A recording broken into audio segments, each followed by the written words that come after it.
What if some of the foods people confidently call Iranian were never Iranian at all? What if the sweets laid out at Persian celebrations, the rice dishes praised as ancient national treasures, and the street foods people swear belong to Iran actually began in Arab cities, Ottoman kitchens, Central Asian caravan routes, or Indian trade networks far beyond Iran's borders? Iranian cuisine is often described as one of the oldest and most refined food traditions on Earth, and it is. But age does not mean isolation. It means layers, borrowing, reinvention, quiet transformation across centuries. Because the truth is, some of the foods most closely associated with Iran were not born there. They arrived, changed, and became Persian over time. And once you see where these dishes really came from, you start to understand something bigger. Food does not respect borders. People teach it where to belong. The reason this keeps happening is simple. We like to imagine national cuisines as sealed containers. Iranian food, Turkish food, Arab food, Indian food. As if each one emerged fully formed inside neat political borders and stayed there.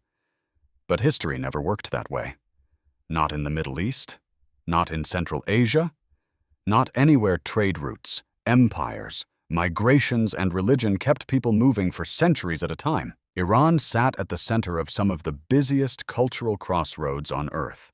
Caravan routes carried spices, grains, sweets, techniques, and cooking ideas from India to Anatolia, from the Caucasus to the Persian Gulf, from the Arab world into Persian courts and back out again.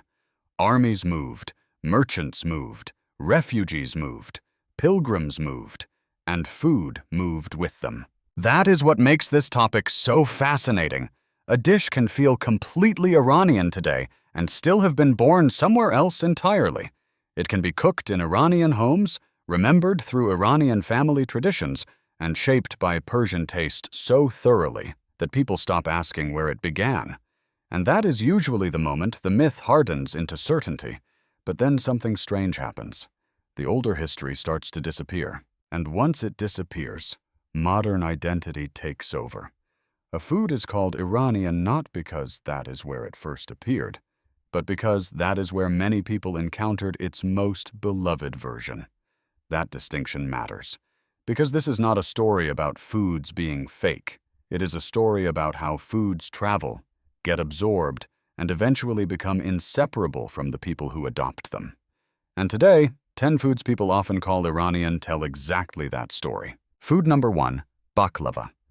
Layered, glossy, rich with butter and nuts, baklava is often presented as an unmistakably Persian dessert.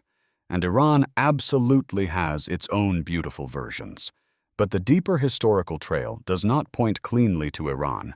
It points to a much wider Ottoman and pre-Ottoman pastry tradition shaped across Anatolia, the Eastern Mediterranean, and older layered bread customs that likely stretch even further back. The surprising part is that what many people call a single national dessert is really the descendant of a regional empire of sugar, dough, and technique. Food number 2, dolma. Stuffed grape leaves feel deeply at home on the Iranian table. Sour, fragrant, tightly rolled, they seem ancient in exactly the way people associate with Persian hospitality. But the word itself comes through Turkish usage, and the broader stuffed vegetable tradition stretches across the former Ottoman world, the Caucasus, and Arab cuisines. Iran embraced it, refined it, made it its own. But it did not appear in isolation. Food number 3, falafel. To many outsiders, anything sold beside Persian kebabs, herbs, and yogurt drinks can start to look generically Iranian. But falafel did not begin in Iran.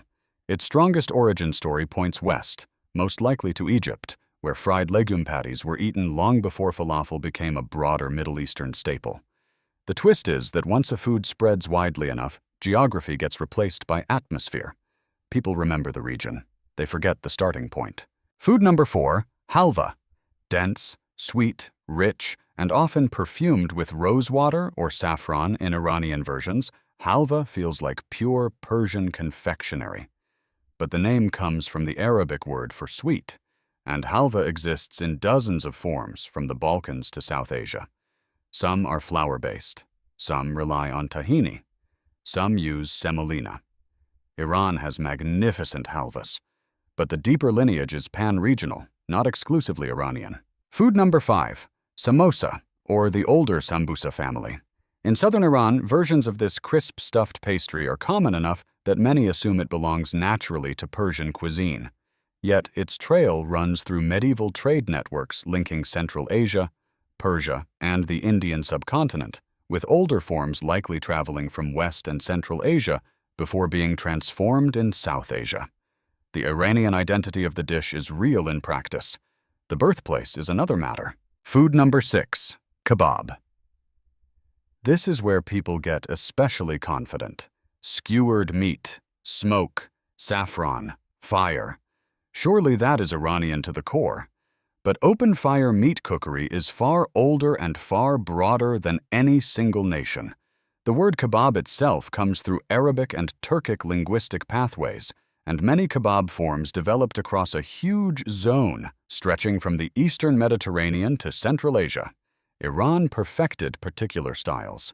It did not invent the entire concept. Food number 7, pilaf, or polo.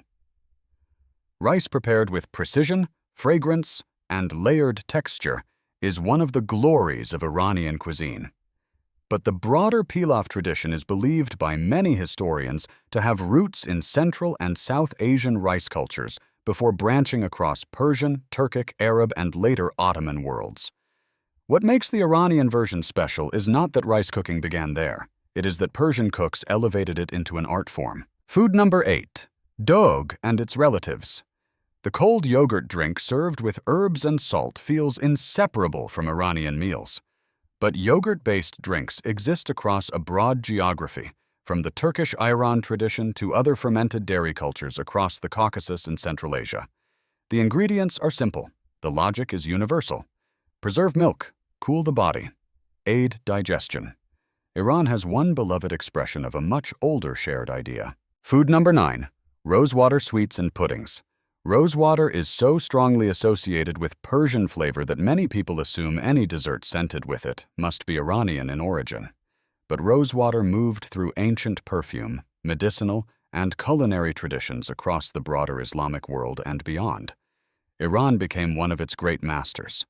That mastery helped create the illusion of ownership. Food number 10, nougat-like confections, including comparisons people make with gaz. These sweets feel intensely local and often are in their final form. But the broader family of whipped sugar and nut confections appears across multiple regions from the Mediterranean to West Asia. What seems singular is often one branch of a much older confectionery tree. That is the pattern. The dish arrives, the culture transforms it, and after enough time, adoption begins to look like origin. The reason these foods become so convincingly Iranian is not random. It happens through a process that is almost scientific in its consistency.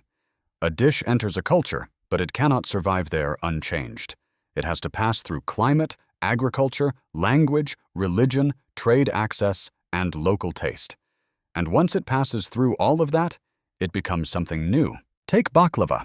The core idea may belong to a wider regional pastry tradition, but Iranian versions often shift the balance through local nuts, floral aromatics, and sweetness control.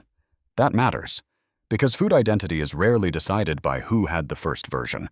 It is often decided by who gave the dish its most emotionally recognizable form. The same is true of dolma. Stuffed leaves or vegetables exist across a vast geography because the logic is simple. Wrapping food makes it portable. Stuffing vegetables stretches ingredients further. Acid, herbs, and grains preserve freshness and texture. But once those techniques enter Iranian kitchens, they begin to reflect Persian preferences: layered herbs, sour notes, rice texture, and a more delicate aromatic profile. The structure may be shared. The flavor memory becomes local. With falafel, the transformation is cultural as much as culinary. A fried legume ball is built on practical chemistry. Ground beans or chickpeas provide protein, starch helps bind, herbs add moisture and fragrance, and hot oil creates the crisp shell through rapid dehydration and browning. That mechanism works anywhere, but the associations change from one place to another. In one country, it is street breakfast. In another, it becomes late-night food. In another, it gets folded into a broader image of Middle Eastern cuisine until people stop separating one national story from another. Halva is perhaps the clearest example of parallel evolution inside a shared family. Sugar, fat, flour, seeds, or nut pastes can be combined in many ways because the chemistry is forgiving. Heat changes texture. Fat carries aroma. Sugar stabilizes and preserves. That is why halva appears in so many forms across so many cultures. Iranian halva can feel distinct because saffron, rosewater, cardamom, or particular roasting techniques push it toward a Persian sensory world. But sensory identity is not the same thing as exclusive origin. Then there is samosa, or older sambusa-type pastry traditions. This is the Silk Road on a plate. Dough wrappers travel well as an idea because they are adaptable. Fill them with what grows nearby. Meat in one region, lentils in another. Potatoes after the Columbian exchange. Spices according to trade access. Fry or bake depending on fuel and preference. The form survives because it is modular. That is why people in multiple countries can feel it belongs to them. In a way, they are all right. But only after history did the traveling. Kebab follows the same logic. Meat cooked over fire is nearly universal, but the styles diverge through available cuts, fuel, marinade chemistry, and cultural preference. Yogurt tenderizes. Onion juice softens proteins. Acid changes texture. Fat content determines whether a skewer stays succulent or dries out. Iranian kebab culture became extraordinary not because Iran discovered the idea of roasted meat, but because Persian cooks developed highly specific and disciplined ways of handling seasoning, smoke, and texture. The story of pilaf, or polo, is even more revealing. Rice is one of the most technically sensitive foods in the world. Water ratio, starch release, steaming method, grain type, and resting time all matter. Iranian rice cookery became legendary because it pursued control with obsession. Separate grains, fragrance intact, steam precisely managed, and then, of course, the crown jewel, tahdig, a crisp golden layer formed by controlled heat, starch gelatinization, and fat. That is not just cooking. That is engineering. Even Doog tells the same story. Fermented dairy drinks emerge wherever milk must be preserved and made digestible. Add dilution, salt, herbs, or carbonation, and the drink shifts according to environment and custom. What begins as survival becomes tradition. What begins as chemistry becomes identity. That is how borrowed food becomes beloved, not by staying foreign, but by becoming inseparable from the place that adopted it. This is the point where food history gets flattened into something much simpler. Not because people are malicious, because simple stories sell better. A restaurant menu has limited space. A travel video has limited time. A social media caption rewards certainty, not nuance. So instead of saying this dish emerged through centuries of exchange between Persian, Arab, Turkic, Central Asian, Caucasian, and South Asian worlds, people say something cleaner. They say it is Iranian. Full stop. And once that label sticks, repetition does the rest. Tourism strengthens the illusion. National branding strengthens it. Diaspora storytelling strengthens it. Food bloggers strengthen it. Even well-meaning cultural pride strengthens it. Because every country wants dishes that feel ancient, distinct, and unmistakably its own. That desire is understandable. But it often comes at the cost of historical honesty. The problem is not that Iran celebrates the foods that live inside Iranian culture. Of course, it should. The problem is that modern national identity often gets projected backward onto periods when the culinary world was far more fluid than the map we know today. Many of these dishes were formed in regions where borders shifted constantly, empires overlapped, and people cooked across languages long before passports existed. That matters more than most people realize. Because when a modern viewer sees baklava, dolma, kebab, or halva, they often imagine a single point of origin. One country, one invention, one owner. But food almost never works like that. It spreads in layers. A method begins in one place. A name changes in another. A spice profile evolves somewhere else.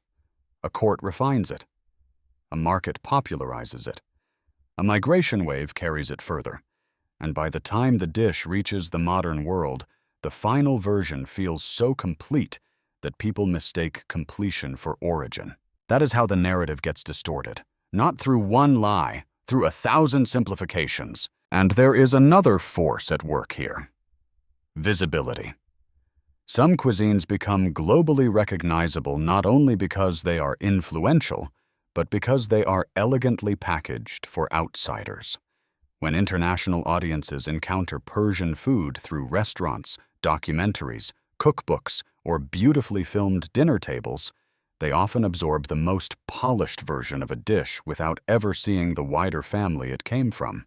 The industry knew exactly what this meant. Not an industry of suppression, an industry of storytelling, a system where clean labels are more marketable than messy truths.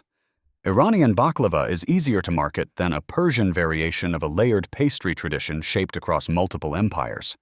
Persian kebab is easier to sell than one highly refined branch of a much older trans-regional fire cooking tradition. Simplicity wins. Complexity disappears. And once complexity disappears, ownership becomes emotionally charged. People defend dishes not only as food, but as identity, as proof, as continuity, as cultural inheritance made edible. That is why arguments over food origins become so intense. They are never really just about food. They are about belonging, memory, recognition, prestige. But history is rarely pure, and cuisine is almost never isolated. The truth is not that these foods are less Iranian than people thought. It is that they are more connected than people were taught. So how should we think about Iranian food after learning all this? Not with less respect, with more. Because the most important distinction here is the difference between origin and identity. A dish can begin somewhere else and still become genuinely Iranian through memory, repetition, technique, and emotional meaning. That does not make the food less authentic. It makes authenticity more human. Food is almost never a fossil. It is a process. What people call Iranian cuisine today is not a sealed archive from one untouched past. It is a living record of exchange. Persian cooks did not simply receive dishes from elsewhere and copy them. They filtered them through local ingredients, court traditions, agricultural realities, aesthetic preferences, and centuries of refinement. That transformation matters. In many cases, it is the reason the dish survived so beautifully in the first place. So when someone says baklava, dolma, kebab, or halva is Iranian, the better response is not always yes or no. The better response is to ask, in what sense? In origin? Maybe not. In cultural life? Very often, yes. That question changes everything. Because once you stop treating cuisine like a border checkpoint, you start seeing what food really is. Evidence of movement, of trade, of coexistence, of adaptation under pressure, of people taking what arrived from elsewhere and turning it into something that feels like home. And that does not diminish Iranian cuisine. It expands it. It reveals Persian food not as isolated, but as one of history's great absorbing, refining, and transforming culinary civilizations. 10 foods. 10 familiar assumptions overturned. And behind every one of them, the same lesson. The dishes people call ancient, pure, and national are often the result of movement, borrowing, and reinvention across centuries. Iranian cuisine did not become extraordinary by existing alone. It became extraordinary by absorbing the world and transforming it with astonishing elegance. That is not a weakness. That is its genius. Because food does not belong only to the place where it first appeared. It belongs to the hands that carried it, the kitchens that changed it, and the people who gave it a second life. And once you understand that, every meal becomes bigger than a border. It becomes history you can taste. If you made it this far, you now understand more about this topic than most people ever will. Subscribe and share this with someone who deserves to know the truth behind it.